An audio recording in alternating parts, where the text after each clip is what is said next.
जहाँ पे सब लोग लॉस करते हैं वहीं पे आप प्रॉफिट बना ले तो कैसा रहेगा।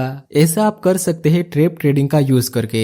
ट्रेप ट्रेडिंग करने से आपको दो बड़े बेनिफिट मिलेंगे। पहला तो आपका कैपिटल सेफ रहेगा और दूसरा आपका कैपिटल ग्रो भी होगा। मतलब यहाँ ट्रेंड लाइन का ब्रेकआउट मिला तो काफी सारे लोग यहाँ पे बाय करेंगे, लेकिन आपको पता होगा कि ये फेक सिग्नल है और आप सही सिग्नल का वेट करके रिवर्सल ट्रेड प्लान करेंगे। आपका मिशन सिंपल है, ट्रेप को आइडेंटिफाई करके उसके अगेंस्ट में ट्रेड करना है। और अगर आपको लगता है कि आप ये सब बड़े ही आसानी से कर लेंगे तो आप गलत हो। ट्रेप ट्रेडिंग में ट्रेप का मतलब होता है जाल, ऐसी लोकेशन जहाँ पे सब लोग ट्रेप हो जा रहे हैं और पैसा लूज करते हैं। पर ये जाल बिछाता कौन है? ऑब्वियसली ये काम ऑपरेटर करते हैं। आपने शतरंज का गेम तो खेला ही होगा जिसमें हमें अपने किंग को प्रोटेक्ट करना होता है। सामने वाले की चाल को समझ के हमें काउंटर अटैक करना रहता है। बस ऐसा ही ट्रेप ट्रेडिंग में होता है। इसमें किंग रहेगा आपका कैपिटल, आपको इसे हर हाल में प्रोटेक्ट करना है। क्वीन रहेगी ट्रेप ट्रेडिंग का नॉलेज जो आज मैं आपको सिखाने वाला हूँ। इसका यूज करके आप ऑपरेटर की चाल को समझ के काउंटर अटैक कर सकते हैं। ट्रेप ट्रेडिंग करने से पहले आपको पता होना चाहिए कि रिटेलर ट्रेडर को कैसे कैसे ट्रैप किया जाता है। सिर्फ दो चीजों से रिटेलर को ट्रैप किया जाता है। पहला है ग्रीड और दूसरा है फियर। या तो आप लालच की वजह से फंसोगे या फिर आप डर की वजह से फंसोगे। फॉर एग्जाम्पल, प्राइस यहाँ पे डाउन ट्रेंड में मूव कर रहा था, फिर ये ट्रेंड लाइन का ब्रेकआउट मिला और ये रिसेंट स्विंग का भी ब्रेकआउट मिला। जितने भी लोग इसे देख रहे होंगे उसके माइंड में लालच आएगी कि प्राइस और ऊपर जाए उससे पहले हम बाय कर लेते हैं। नेक्स्ट प्राइस नीचे गिरा, यहाँ क्या हुआ? लोगों को लालच दी गई थी, बाय करने का ट्रैप बिछाया गया था और ये ब्रेकआउट फेल क्यों हुआ वो मैं आगे एक्सप्लेन करूंगा। इस एग्जाम्पल को याद रखना। दूसरा, यहाँ भी एक ट्रेंड लाइन बन रही थी, ये सपोर्ट रेजिस्टेंस बन चुका है और यही लोकेशन पे हैमर प्लस कंफर्मेशन कैंडल का सिग्नल मिला। सेल करने के लिए ये सेटअप परफेक्ट लगता है तो मैक्सिमम सेलर्स यहाँ पे आएंगे। नेक्स्ट एक बिग वीक बना के प्राइस ने ये सारे सेलर्स को ट्रैप कर दिया एंड देन रियल मूव मिला। यहाँ सेलर्स को ट्रैप किया गया डर से। बाय द वे यहाँ जो हुआ उसे हम लिक्विडिटी स्वीप कहते हैं। आप बस इतना याद रखो कि फेक ब्रेकआउट में ग्रीड या फिर लालच देके रिटेलर को ट्रैप किया जाता है और लिक्विडिटी स्वीप में रिटेलर को डरा के ट्रैप किया जाता है। That's it. अब आपने सीख लिया कि रिटेलर को डरा के और लालच देके ट्रैप किया जाता है। ओके, अब समझो कौन सी ऐसी कंडीशन है जहाँ पे ऑपरेटर आम जनता को ट्रैप करते हैं। मैं आपको कुछ ऐसी कंडीशन और लोकेशन बताना चाहता हूँ जहाँ पे आप अंदाजा लगा सकते हैं कि ये ट्रैप हो सकता है। यहाँ मुझे अलर्ट रह के काम करना चाहिए। पहला तरीका जिसमें हम रिट्रेसमेंट रूल का यूज करेंगे। देखो, यहाँ पे डाउन ट्रेंड था, फिर एक हल्का सा पुल बैक मिला एंड देन इस लेवल का ब्रेकडाउन हुआ। हाई चांस है कि ये फेक सिग्नल हो सकता है। यहाँ हम सेल साइड का ट्रेड नहीं कर सकते। और ऐसा क्यों? एक बार फिबोनाची लगा के देखो, ये 20% का भी रिट्रेसमेंट नहीं है। मैं तो कहता हूँ ये पुल बैक है ही नहीं। नेक्स्ट, ये सारे सेलर्स के स्टॉप लॉस हिट हो गए और यही से प्राइस नीचे गिरा। हमेशा याद रखना, जब भी प्राइस 30% का रिट्रेसमेंट करे वही पुल बैक वैलिड माना जाएगा। बाय द वे, इसमें हर इंसान की राय अलग अलग हो सकती है। कुछ लोग 40% के रिट्रेसमेंट को वैलिड मानते हैं तो कुछ लोग 50% के रिट्रेसमेंट को वैलिड मानते हैं। मैं मानता हूँ कि रिट्रेसमेंट मिनिमम 30% का तो होना ही चाहिए। अगर 30% का रिट्रेसमेंट नहीं है और कोई सिग्नल मिले तो वो फेक सिग्नल होने के चांस ज्यादा रहते हैं। और अब आगे से आप थोड़े कंफ्यूज हो सकते हैं। और ऐसा क्यों पता है? ट्रेप ट्रेडिंग के अनुसार जहाँ पे लोग ट्रेप होते हैं वहाँ पे हमें रिवर्सल में ट्रेड प्लान करना होता है, जो कि यहाँ पे तो सेलर्स ट्रेप हुए थे।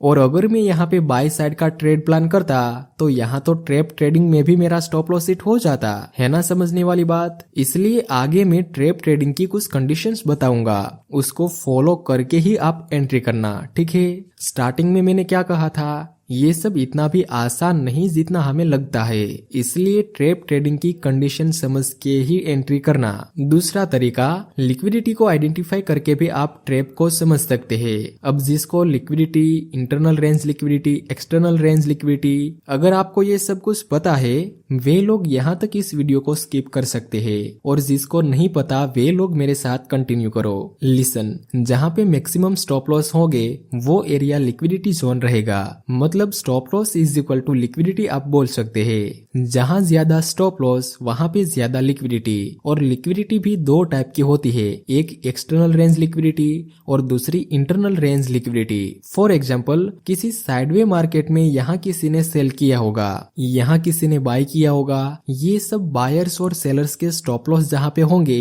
वो सब एरिया को हम एक्सटर्नल रेंज लिक्विडिटी कहेंगे। और किसी ने ये रेंज के अंदर भी बाय सेल किया होगा, उसके स्टॉप लॉस जहाँ पे होंगे वो एरिया को हम इंटरनल रेंज लिक्विडिटी कहते हैं। ये तो बात होगी रेंजिंग मार्केट की। ट्रेंडिंग मार्केट में भी ऐसा होगा। फॉर एग्जांपल, ये अप ट्रेंड है तो यहाँ जो मेन स्विंग है, मेन की लेवल जहाँ से प्राइस रिवर्स हुआ है, वो सब स्विंग के ऊपर नीचे एक्सटर्नल रेंज लिक्विडिटी होगी। लेकिन ये मेन स्विंग के अंदर भी तो किसी ने बाय किया होगा, इसके एसएल जहाँ पे होंगे उस एरिया को हम इंटरनल रेंज लिक्विडिटी कहेंगे। जब प्राइस स्टॉप लॉस ट्रिगर करके रिवर्स हो जाए तो उसे हम लिक्विडिटी स्वीप कहते हैं। और जब प्राइस एसएल हिट करके वही डायरेक्शन में मूव करे तो उसे हम लिक्विडिटी रन कहते हैं। ये था स्मॉल रिवीजन ऑफ लिक्विडिटी। अगर आपको इसके बारे में डिटेल में एक्सप्लेनेशन चाहिए तो आप मेरी लिक्विडिटी की प्लेलिस्ट चेक कर लेना। चलिए अब समझते हैं इसमें आप ट्रैप कैसे हो सकते हैं। फॉर एग्जाम्पल, यहाँ पे अप ट्रेंड का स्ट्रक्चर था, ये सब मेन स्विंग हाई और ये सब मेन स्विंग लो। यहाँ पे एक्सटर्नल रेंज लिक्विडिटी रहेगी और यहाँ पे होगी internal range liquidity. Next, price ने इंटरनल रेंज लिक्विडिटी को टारगेट किया,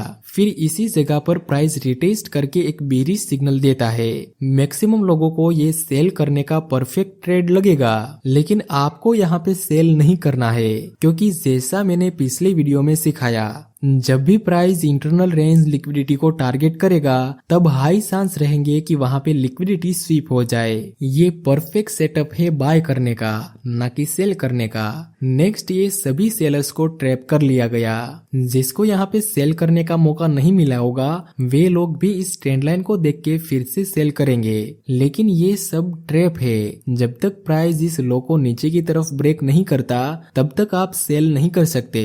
फिर आगे यहाँ भी इंटरनल रेंज लिक्विडिटी को टारगेट किया, इट मींस कि यहाँ भी लिक्विडिटी स्वीप होने के चांस ज्यादा है। और यही वो लोकेशन है जहाँ पे आपको बाई साइड की अपॉर्चुनिटी फाइंड करनी है। नेक्स्ट, ये सभी सेलर्स को ट्रैप करके प्राइस ने अपर डायरेक्शन में मूव किया। तीसरा तरीका है ट्रैप को आइडेंटिफाई करने का, वो है ट्रेंड लाइन का। आप लोग क्या करते हो, ट्रेंड लाइन का ब्रेकआउट देखा और ट्रेड कर लिया। और कुछ लोग ट्रेंड लाइन का ब्रेकआउट मिलने के बाद रिटेस्ट का भी वेट करते हैं। लेकिन ये दोनों ही तरीकों से ट्रैप होने के चांस ज्यादा रहते हैं। जब तक प्राइस इसके रिसेंट स्विंग को ब्रेक नहीं करता तब तक आप इसमें एंट्री नहीं कर सकते। अगर प्राइस इसे ब्रेक करेगा तभी हम कहेंगे कि ये ट्रेंड रिवर्स हो गया। तो फिर यहाँ पे ट्रेड करने की क्या जरूरत थी, राइट? अब तक आपने जो सीखा उससे आपको अपने किंग यानी कैपिटल को प्रोटेक्ट करना है। यहाँ हमारा 50% काम खत्म हुआ। अब बाकी है यही सब ट्रैप को आइडेंटिफाई करके हमें ट्रैप ट्रेडिंग करनी है और अपने कैपिटल को ग्रो करना है। 50% ये और 50% ये, इतना समझ के आप हाई एक्यूरेसी के साथ ट्रैप ट्रेडिंग कर पाएंगे। चलिए फिर चैप्टर 2 को ओपन करते हैं। इसमें हम ट्रैप ट्रेडिंग में एंट्री करने का तरीका सीखेंगे और कुछ कंडीशन। पहली कंडीशन, लेट सपोज कि आपने यहाँ पे बाय किया, फिर आपका स्टॉप लॉस हिट हो गया और तुरंत आपने सेल साइड का ट्रेड ले लिया। ये समझ के कि यहाँ पे तो बायर्स को मार्केट ने ट्रैप किया, अब प्राइस नीचे गिरेगा तो मैं ट्रैप ट्रेडिंग कर लेता हूँ। इसको हम ट्रैप ट्रेडिंग नहीं बल्कि गैम्बलिंग कहते हैं। आपका पहला काम है ट्रैप को आइडेंटिफाई करना, फिर चेक करना कि कौन ट्रैप हो रहा है एंड देन उसके अगेंस्ट में ट्रैप करना है। दूसरी कंडीशन, ट्रैप ट्रेडिंग में हमेशा आपके अपोजिट्स के स्टॉप लॉस ट्रिगर होने चाहिए, उसके बाद ही आप एंट्री कर सकते हैं। मतलब यहाँ आपके एनालिसिस के अनुसार आपको लगा कि ये फेक ब्रेकआउट हो सकता है, थोड़ा प्राइस नीचे आया तो आप यहीं पे सेल में एंट्री नहीं कर सकते।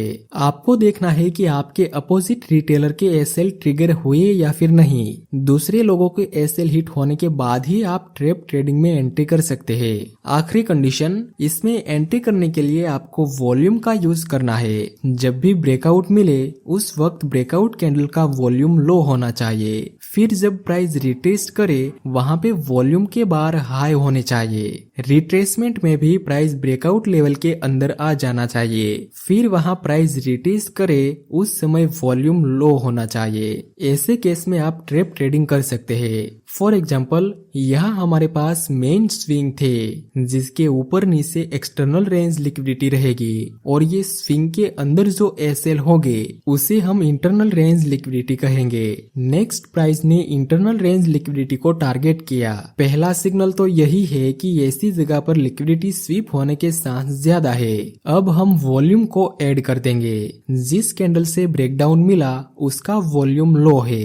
नेक्स्ट प्राइस ने रिट्रेस किया जिसका वॉल्यूम हाई है। फिर एक बीरिश सिग्नल मिला लेकिन इसका वॉल्यूम तो खत्म ही हो गया। अब मैक्सिमम लोग यहाँ पे सेल करेंगे। कुछ लोग ये डबल टॉप को देख के सेल करेंगे तो कुछ लोग इस सपोर्ट का ब्रेकडाउन देख के सेल करेंगे। नेक्स्ट ये सारे सेलर्स को ट्रैप कर लिया गया और जहाँ पे ये बुलिश कैंडल मिली उसका वॉल्यूम भी हाई है। हमारे पास कितनी कंफर्मेशन है? एक तो ये इंटरनल रेंज लिक्विडिटी स्वीप हुई, दूसरी कंफर्मेशन ये वॉल्यूम, और यहाँ पे सेलर्स के स्टॉप लॉस भी ट्रिगर हुए हैं। सो यहाँ आप बाय कर सकते हैं। टारगेट इस लेवल तक जहाँ पे एक्सटर्नल रेंज लिक्विडिटी है और एसएल इस कैंडल के नीचे। नेक्स्ट प्राइस यहाँ पे अपर साइड मूव करता है एंड देन हमारा टारगेट अचीव हो गया। नेक्स्ट एग्जाम्पल, ये हमारा पहला वाला चार्ट है। यहाँ क्या हुआ, ट्रेंड लाइन का ब्रेकआउट मिला, फिर ये स्विंग का भी ब्रेकआउट मिला, लेकिन जिस कैंडल से ब्रेकआउट मिला उसका वॉल्यूम तो इंक्रीज हुआ ही नहीं। फिर जब प्राइस नीचे आया तो ये सारी रेड कैंडल का वॉल्यूम इंक्रीज होने लगा।